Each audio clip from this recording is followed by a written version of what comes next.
शरीर वैसे तो प्रकृति का है, पर जब आप पवित्र आचरण करते हैं तो ये दिव्य होने लगता है।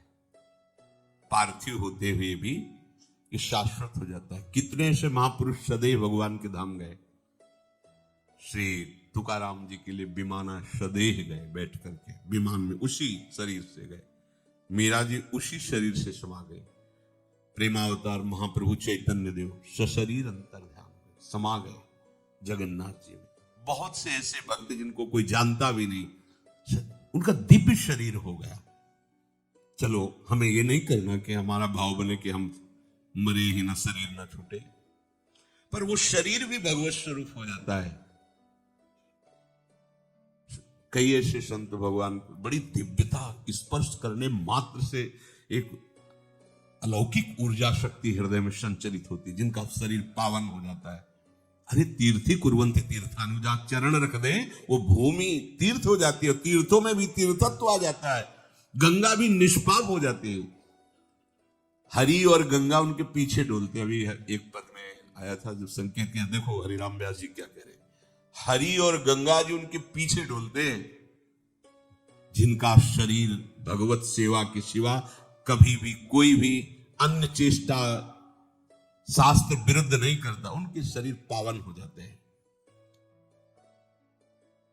एक बार उड़िया बाबा एक घर में भिक्षा पाने गए तो बाहर चबूतरे में बैठे एक वृद्ध जो है, नाम बड़े तेजस्वी बाबा भिक्षा पाके आए और कहा कि जब ऐसी आपकी निष्ठा है, आप ऐसे दिखाई देते हैं, तो आपको तो गंगा किनारे वास करना चाहिए। तो उनका महाराज आपका कहना उचित ही है, पर जो शास्त्र संयम से चल रहा है, जैसे पहले ब्रह्मचर्य फिर गृहस्थ और फिर ब्रह्मचर्य, एक समय सीमा संतान उत्पत्ति रूपी भगवान की पूजा सृष्टि की, फिर ब्रह्मचर्य, और निरंतर नाम जप कर रहा है तो उसके लिए गंगा जी स्वयं उसके घर आ जाती है। उसको गंगा किनारे जाना नहीं पड़ता।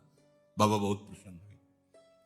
समझिए, गृहस्थी कोई साधारण धर्म नहीं है। ये भी भगवत प्राप्ति के लिए समर्थ है, पर आप लोग अपने को गृहस्थ मान करके पशुवत आचरण करें तो बात नहीं है। गृहस्थ बहुत जल्दी भगवान को प्रसन्न कर सकता है। मेहनत के द्वारा कमाया हुआ अन्न धन, अतिथि संत गौ बीमार, इनकी सेवा में लगाए, उचित अपने परिवार का पोषण कर रहा है और नाम जप कर रहा है, संयम से रह रहा है, भगवान प्रसन्न हो जाएंगे। विरक्त पूर्ण रूप से चित्तवृत्ति भगवदाकार करके संपूर्ण संसार से राग का नाश कर दे। जयति जयति जग उच्चर है। इसीलिए सब उनको गुरु स्वरूप मान करके प्रणाम करते। चाहे जितना गृहस्थ भक्त हो, पर विरक्त के सामने जाकर के चरणों में लौट जाता है। किस लिए? कि कहीं ना कहीं हमने राग का पोषण किया है, आपने राग का त्याग करके वैराग्य युक्त। इसलिए वैराग्य की मिनत, आप भी भजन करते हैं, हम भी भजन करते हैं, पर हमारे भजन में राग रहा है और आपने वैराग्य को, इसलिए सब सर झुकाते हैं। किसको? वैराग्य को। राग रहित होकर जीवन। ये कपड़े को कोई प्रणाम नहीं करता। इस कपड़े के और भी शरीरों के वस्त्र बनते हैं। कोई खास बात कपड़ा नहीं है, बात है राग का त्याग। तो शरीर आपका बहुत संयम युक्त और पवित्र रहना चाहिए भगवत प्राप्ति के लिए। ये आज के समय में लोग इस पर विचार नहीं करते। शौच गए पशुवत, शौच की कोई पवित्रता के नियम नहीं, वही कपड़े पहन। भजन होगा तुमसे, तुम्हारी चित्तवृत्ति भगवत चरणारविंद में लगेगी। शरीर को जितना पवित्र रखोगे उतना शरीर से वैराग्य होगा। यह आंतरिक बात है। आपकी दिनचर्या पवित्रता से युक्त होनी चाहिए। शरीर की जा मनाया जैसे मनाया, लघु शंका कर लिया, ना जल है आपको प्रक्षालन के लिए, ना आचमन के लिए, ना हाथ धोने के लिए, आप ऐसे ही पशुवत आचरण में तुम्हारी भगवदाकार वृत्ति होगी। पुराने के जो उपासक संत महात्मा थे, बावरे थे क्या? पवित्रता, आपके वस्त्र पवित्र, आपका शरीर पवित्र, आपका आचरण पवित्र, तो भगवान का चिंतन निरंतर होने लगेगा। देखना, भोजन पवित्र, संग पवित्र, क्योंकि इस सब से सतोगुण बढ़ेगा, और जब सतोगुण बढ़कर भजन होगा तो भजन सतोगुण को भी शांत कर देगा, गुणातीत स्थिति प्रदान कर देगा। अब जहां मन है वहां खाली, जैसे मन है वैसे पशुवत आचरण करो, भगवदाकार वृत्ति होगी। शरीर पवित्र, वाणी संयम में, मन पर पूरी की पूरी सावधानी। इसलिए उपासक को फुर्सत कहां है बाहर की वार्ता करने के लिए? वो तो अपने ही चिंतन में है, अपने मन पर हर समय निगरानी रख रहा है। राग द्वेष दोनों खोइए, खोजिए पद निर्वाण। नानक कहे पथ कठिन है, कोई कोई गुरुमुख जान। मनमुख नहीं, गुरुमुख। कोई कोई गुरु कृपा पात्र इस बात को जानता है कि राग और द्वेष दोनों को छोड़ दे, ना किसी से राग ना किसी से द्वेष, वही आत्म स्वरूप को, वही अपने स्वरूप का परिचय प्राप्त कर पाता है। संपूर्ण प्रपंच से उदासीन दृष्टि रख करके, समस्त वासनाओं का क्षय करके जो संकल्प रहित होकर भजन करता है, वो इसी जन्म में जीते जी भगवत साक्षात्कार कर लेता है। फिर सुन लीजिए, संपूर्ण प्रपंच से उदासीन, उदासीन कहते हैं ना कोई मित्र है ना कोई शत्रु, राग द्वेष दोनों खोइए। न कोई अपना मित्र है, एक भी कोई शत्रु पूरी सृष्टि में नहीं है। हरिवंश नाम लीन जे, अजात शत्रुते सदा, प्रपंच दंभ आदि दय ता कछु न पीखिए। एक भी अगर दुश्मन है तो लौटना पड़ेगा तुमको इस सृष्टि में, और एक भी मित्र है तो लौटना पड़ेगा। एक भी वस्तु में राग है तो आना पड़ेगा, एक भी वस्तु से द्वेष है तो तुम्हें आना पड़ेगा। सर्वम खलमिदम ब्रह्म वासुदेवा स्वरमित समात्मा सुदुर्लभा। विद्या विनय संपन्ने ब्राह्मणे गविहस्तनी स्वनीचयो सुपाके च पंडिता समदर्शिना। सब रूपों में मेरा प्रीतम है, न राग न द्वेष, इसलिए उदासीन। उदासीन हो करके संपूर्ण सृष्टि से, संपूर्ण ये है विजय, समस्त वासनाओं का क्षय, कुछ भी भोगने की इच्छा ही नहीं रही। संकल्प रहित जीवन, निरंतर भजन, वो इसी जन्म में भगवत साक्षात्कार कर लेता है। विचार पूर्वक संकल्प रहित बनो, संशय रहित बनो, अपनी एकाग्रता रूपी संपत्ति को संजोते रहो। चंचलता की निवृत्ति करके आप अपने चित्त को चित्त चोर में समर्पित कर दो, यही जीवन का परम लक्ष्य है। आपके इस लक्ष्य प्राप्ति में लय, विक्षेप, कषाय ये बहुत विघ्न पहुंचाते हैं। जिस समय हम भजन में बैठते हैं तो हमारा लय होने लगता है तमोगुण में। जैसे सत्संग चल रहा है, वो तो बहुत सावधानी है, नहीं तो अभी आपको सत्संग के शब्द रोक के घोटा भी सुनवा सकते हैं। ऐसे सुना, ये बहुत विक्षेप है भजन में। तमोगुण में अपने को लय मत होने दो। एक नींद का समय रखो, उतने के अलावा नींद नहीं आनी चाहिए। आप कह दो हम जान नहीं पाते, सो जाते हैं, यह उपासक ऐसे नहीं, ये तो विषयी पुरुषों का लक्षण है। हमने निश्चय किया, नहीं सुना, फिर नींद कैसे आ सकती है? हमारी स्वीकृति के बिना नींद आ जाएगी, हमारी स्वीकृति के बिना काम आ जाएगा, हमारी स्वीकृति के बिना क्रोध आ जाएगा। क्या समझाए आपने अपने को, क्या समझाए? यही तो दुर्दशा का कारण हो चुका है, जो आप इतने अधीन होते चले जा रहे हैं, इतने हे भाव को चले। आपकी स्वीकृति के बिना कुछ हो सकता है? कुछ नहीं हो सकता। आप स्वीकृति न दें कि ये गलत है तो क्रोध ही नहीं आएगा। आप स्वीकृति न दें कि ये मेरा है तो ममता ही नहीं होगी। आप स्वीकृति न दें कि मैं पुरुष हूं तो भोग ही नहीं होगा।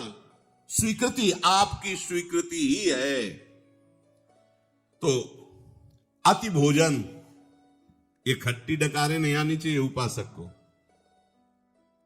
अरे कितना पाओगे, मलाई तो बनेगा, चर्बी बढ़ेगी, कितना पाओगे? पूरा जीवन होता गया पाते पाते, और रोज नए नए, फिर नया चाव, नई भूख, नई स्वाद दृष्टि। ये देखो सावधानी का है। अति भोजन विषयी पुरुष का लक्षण। शरीर पोषण के लिए अन्न डालना, हाँ, किसी किसी की खुराक भी होती है, उसको अति भोजन में नहीं कह सकते। अब जैसे वजन ही है 30-35 किलो उसका, तो 1-2 रोटी खाएगा। अब 100 किलो वजन का शरीर है तो 10 रोटी तो भाई, अब उसको कह दो कि 1 रोटी तो नहीं चलेगा, उसको कह दो 10 रोटी तो भी नहीं चलेगा। शरीर की तो सबका तारतम्य नहीं मिलाना है। तो बहुत हल्का शरीर है, बहुत ऐसे अब वो अगर 10 पाता है तो वो अति भोजन होता है। लेकिन शरीर के अनुसार जितने में आपको पाने के बाद यदि 1 घंटा बैठना पड़े तुरंत, तो आपको ये ना लगे कि आपका पेट भरा है, ऐसा उपासक को भोजन करना चाहिए। इससे आप लय से बच जाएंगे, जो हमें भजन में बाधा पहुंचाता है। ये लय, पहला तो अति भोजन, पकवान अति पा लेने पर फिर पाचन तंत्र पर प्रभाव पड़ता है, वो भजन नहीं होने देगा। और दूसरा है व्यर्थ चिंतन, ये लय के अंतर्गत ही आता है। अब भजन में बैठे, पूर्व की बातें आ रही, बहे चले जा रहे हैं, या कोई आगे का भोग का संकल्प, बहे चले जा रहे हैं, ये किसी ने अपमान, ये सब उसी समय आएगा जब आप भजन में बैठोगे। आप जब भजन में बैठोगे, भगवत चिंतन, ये उसी समय सब आएंगे, पूरा प्रपंच आएगा।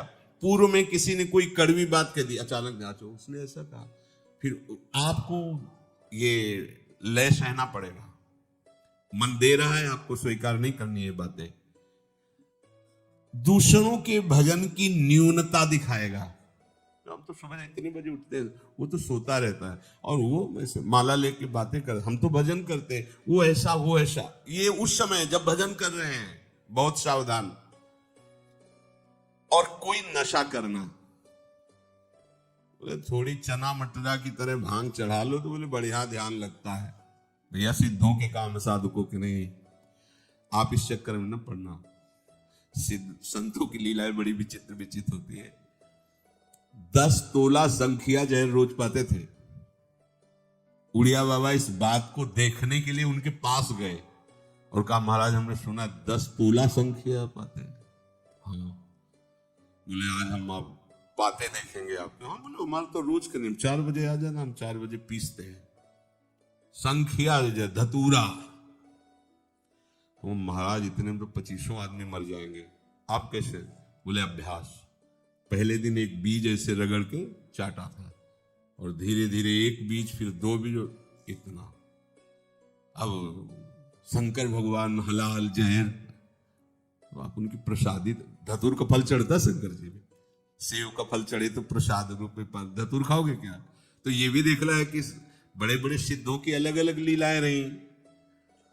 इछावर में एक फक्कड़ बाबा थे, मतलब इतनी सतुआ जैसे पाई जाती है, एक लंगोटी लगा, बड़े सिद्ध महापुरुष, बड़े चमत्कार। साधक को ये सब नहीं करना चाहिए। आपको बिल्कुल कोई नशा नहीं, तंबाकू नहीं, और ये जो दुनिया के जितने कोई भी नशा, जिसकी याद आवे ऐसा कोई व्यसन, आपको रोटी ही दाल से काम चला लो आगे। नहीं तो आजकल ज्यादा सिद्धि इसी में चल रही है कि हाँ थोड़ा सा लगा। एक संत भगवान को देखा, वह समय लगा बड़ा भजन, गंगा किनारे भ्रमण, बड़े हम अंदर से, मतलब बड़ा श्रद्धा बड़ी किया, समय से शांत से एकदम। कहा महाराज आपकी तो वृत्ति देख के ही लगता है कि डूबे। बोले पिंड नहीं छूट रहा, अफीम खाते थे वही अभ्यास में। बोले पिंड नहीं छूट रहा, अब थोड़ी अफीम चढ़ा ली बस, ऐसे में थे। हमें लगा कि मतलब ऐसी बढ़िया उन्मनी अवस्था है, मतलब हर समय अचेत रहते हैं। भैया ये सिद्धि काम नहीं करेगी भगवत प्राप्ति में, ध्यान रखो। चैतन्य होकर युद्ध करना है और समस्त विकारों पर विजय प्राप्त करना है। कोई भी व्यसन उपासक के जीवन में नहीं होना चाहिए, तो लय से बच जाएगा। उसी को ध्यान कहते हैं, जो लय हमारे यहां भगवत प्राप्ति में बाधक कहा गया है। जैसे आप कोई नशा पाए, तो बोले बढ़िया यार, बड़ा मन, चूंकि उस समय मूर्छावस्था जैसी होती नहीं, एकदम बेशुद्ध अवस्था, तो उसको देखो इसमें पकड़ो एक बात, संसार का चिंतन छूटा, उसको आनंद लगता है। नाली में पड़ा है, दूसरे दिन फिर पिएगा। क्यों? क्योंकि वो ऐसे संसार का चिंतन छोड़ नहीं पाता। जहां वो पिया तो मूर्छा सी अंदर से आई, वो संसार का चिंतन उसको विश्राम सा मिलता है।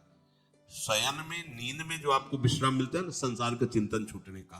खास बात समझो, ये संसार का चिंतन छोड़ने पर ऐसा लगता है। कोई भी नशा जितना संसार का चिंतन छुड़ाता है उतना प्रिय लगने लगता है। ये इसीलिए कहा गया सबसे बड़ा नशा नाम है। अगर आप नाम निरंतर जपो और जागृत में संसार का चिंतन न हो तो आप परमानंद में डूब जाओगे।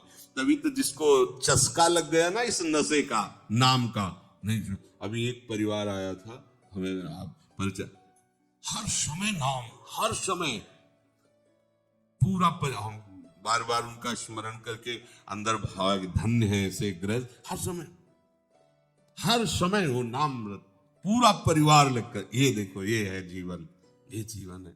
हम पूरे के पूरे समय हमें भगवान ने दिया है भजन के लिए, पूरा का पूरा जीवन दिया है, हम लोग प्रमाद करते हैं। देखो गृहस्थ है और नाम निरंतर, धन्य है वो गृहस्थ, धन्य है वो भूमि, धन्य है जहां ऐसे जन रहते हैं जिनकी जिह्वा से हर समय ना, उनको भगवान की विशेष कृपा प्राप्त है। और विशेष कृपा प्राप्त करने के लिए ये जरूरी है, जरूरी निरंतर विक्षेप।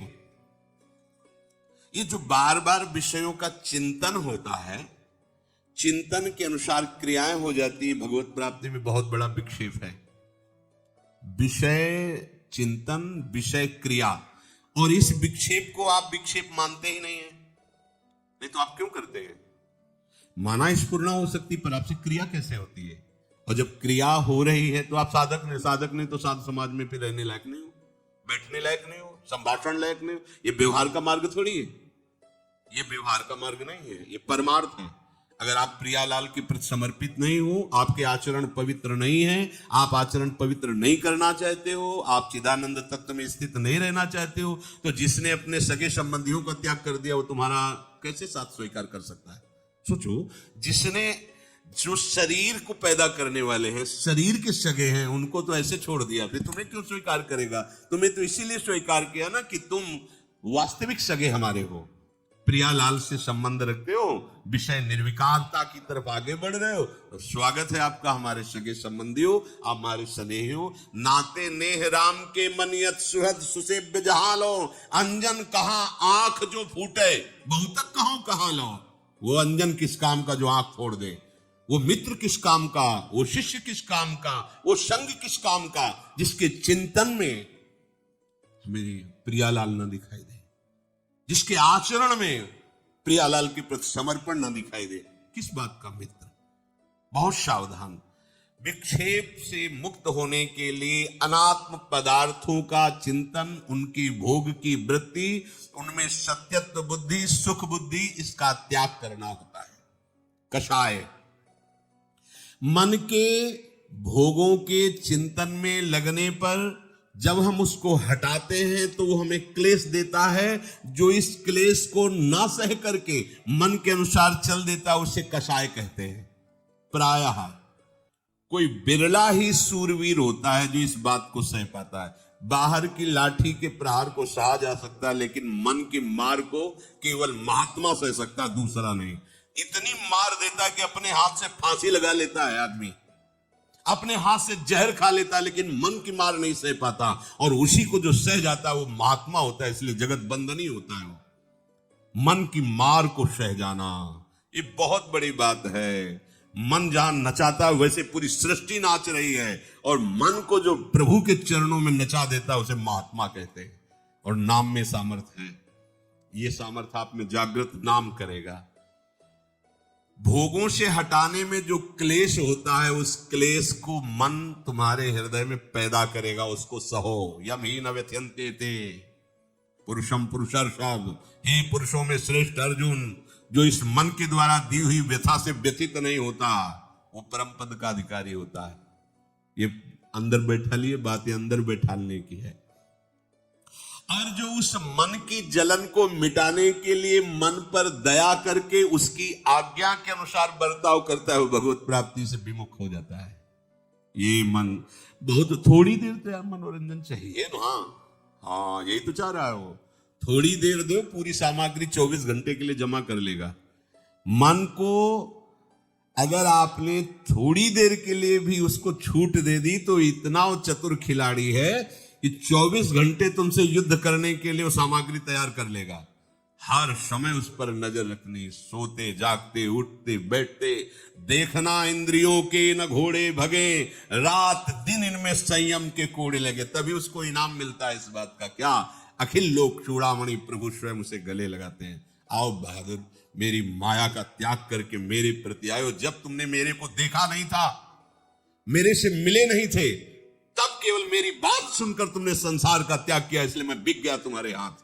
जो लोग कहते ना कि प्रभु को तो देखा नहीं सुना नहीं, वो देख रहे हैं। जिनको हमने देखा नहीं, जिनसे हमारी बात नहीं हुई, उनके लिए हम उनको त्याग रहे हैं। जिनको देखा है, जिनसे बात की है, जिसको हम सुख मान रहे हैं, केवल उनको रिझाने के लिए। किनको पता नहीं है, जिनका हमें पता नहीं है, जिनको हमने देखा नहीं, कभी बात नहीं, उनके लिए सर्वस्व त्याग कर दिया। तब वो आगे आके अखिल लोक ब्रह्मांडों के स्वामी हृदय से लगाते हैं और कहते हैं, अहम भक्त पराधीनो अस्वतंत्र इव द्विज। मैं परम स्वतंत्र आज अपनी स्वतंत्रता को इसके हाथ में देता हूं। मैं अस्वतंत्र हूं और ये स्वतंत्र है। अभी तक मैं सारे जगत को नचाने वाला, आज भक्त मेरा नचाने वाला बनेगा। जैसा चाहेगा भावे मोहि जोई, सोई सोई करें प्यारे। अब ये जो चाहेगा वही मैं करूंगा। क्यों? सबसे ज्यादा प्रभु इस बात पे रीझ गए कि इसने मुझे देखा नहीं था, केवल मेरी बात सुनकर इसने सब सुखों को त्याग कर दिया, इसलिए प्रभु रीझ जाते हैं। एक एक आपकी वृत्ति देख रहे हैं प्रभु, एक एक चाल देख रहे हैं। ऐसा मत सोचिए कि जीवन हमने त्याग में व्यतीत किया, मुझे क्या मिला। परिणाम देखना, आजान बाहो प्रभु तुम्हें गले से लगाते मिलेंगे। और ये शरीर छूटने के बाद नहीं, शरीर में रहते हुए। ये भ्रम छोड़ दो कि मरने के बाद ही प्रभु मिलते हैं, नहीं। ये आपकी तन्मयता अगर नहीं रही, कुछ चूक रही, तो फिर शरीर छूटने के बाद वो सारी चूक मिटा करके प्रभु से स्वीकार, अगर जीते जी आप ऐसे हो गए तो फिर आपकी शिकायत मिट जाएगी कि प्रभु मिले नहीं। नहीं नहीं, बहुत कृपाल हैं और ऐसे प्यारे हैं कि करोड़ प्राण हो तो न्यौछावर, उनका अपनापन जैसा है वैसा कहीं त्रिभुवन में किसी से नहीं मिला। बस वो थोड़ी जरूरत यही है कि एक बार समेट लो मन को, और आप समेट सकते हैं। ऐसा नहीं है, आप समेट सकते हैं, आप कुछ भी कर सकते हैं, आप कुछ भी कर सकते हैं। अरे आप कोई और नहीं है, बस आप ही आप हैं। बस कैसी भूल हो गई, आप सब कुछ कर सकते हैं। आप जो सोचते हैं कि मेरे में सामर्थ्य नहीं, वो आप शरीर को लेके बात कर रहे हैं। स्वरूप के लेके बात करेंगे ना तो आप कुछ भी कर सकते हैं। आप महान से महान पदवी को, और आप नीच से नीच योनियों में जा सकते हैं। इसलिए सावधान हो जाइए, अपने हृदय को भगवत चिंतन में ऐसा तन्मय कर दो कि शरीर और शरीर के विलास की स्मृति ही नष्ट हो जाए। यही इस जीवन का परम लाभ। केवल श्यामा श्याम हमारे चिंतन का विषय हो, हमारे आश्रय का विषय केवल श्यामा श्याम रह जाए। हम श्यामा श्याम के लिए पागल जैसे हो जाएं। जैसे पागल जिस बात को पकड़ लेता है वो सीधी हो जाता है, हमें से सीधी हो जाए। श्यामा श्याम श्यामा श्याम, उनकी लीला, उनकी बात, उनके जन्म, उन्हीं की भावना, दूसरा कुछ नहीं। ये जन्म सार्थक हो जाए। ये सबके भाग्य में नहीं लिखा। आप लोग बड़े भाग्य वाले हैं, आपके भाग्य में लिख गया। ये जो सौभाग्य मिल रहे हैं ना, सबके भाग्य में नहीं। बेचारे पूरा दिन विषय संग्रह में, पूरी रात विषय भोग और निद्रा में, पूरा जीवन यूं का यूं नहीं। एक गया समय पीछे का, ये समय भी गया। अब पता नहीं कितने मिनट समय बचा है, किसी को पता नहीं। लेकिन हमको इसकी चिंता नहीं, क्योंकि हर क्षण सही जगह जा रहा है, इसलिए कोई चिंता नहीं। बस आपका वर्तमान समय केवल प्रियालाल के चिंतन में जाए। भविष्य लिख लो, ऐसा मंगलमय होगा कि ब्रह्मा जी भी प्रणाम करेंगे आपके भविष्य को, जो निश्चय हो रहा है। बिल्कुल चिंता मत कीजिए, बस चिंतन कीजिए श्री जी का। थोड़ी ये तो सुधार करना पड़ेगा। शरीर संबंधी ये जो गलत चेष्टाएं, शरीर के प्रति जो ममता रखकर भोगों में उतरना है, बंद करो। बहुत समय हो गया, बहुत जन्म व्यतीत हो गए, कहीं कुछ नहीं, केवल भ्रम। आपकी स्वीकृति, आपका मनन, यही आपको गिरा रहा है। आप सावधान हो जाइए। ये जो शास्त्र और संत जन है, ये सही सुख में निमग्न करने के लिए है। ये आपकी कोई दुश्मन नहीं है। देखो, माता पिता प्यार करेगा तो प्राकृतिक वस्तु देकर आपको सुखी देखना चाहता है। बढ़िया मकान हो जाए, खूब रुपया हमारे लड़के के नाम हो जाए, बढ़िया दुल्हन मिल जाए, हर व्यवस्था हो। लेकिन ये व्यवस्था सुख की नहीं है, वो नहीं जानते हैं। जब गुरु प्रसन्न होगा तो तुम्हारे शरीर के राग का ही नाश कर देगा, तुम्हारी एक एक प्रवृत्ति पर शासन करके भगवदाकार कर देगा। इसीलिए उनको निष्ठुर कहा जाता है कि तुम महात्मा लोग बड़े निष्ठुर हो। निष्ठुर नहीं है, सच्चा प्यार इनका है, क्योंकि वो कितने दिन टिकने वाला है और ये शाश्वत सुख है। इसीलिए गुरु के समान, संतों के समान, भगवत वाणी के समान कोई हमें प्यार दे सके, दुलार कर सके, त्रिभुवन में ऐसा नहीं है। इसलिए निरंतर भजन में लगे रहो, असदाचरणों का त्याग करो। श्री राधा वल्लभ लाल।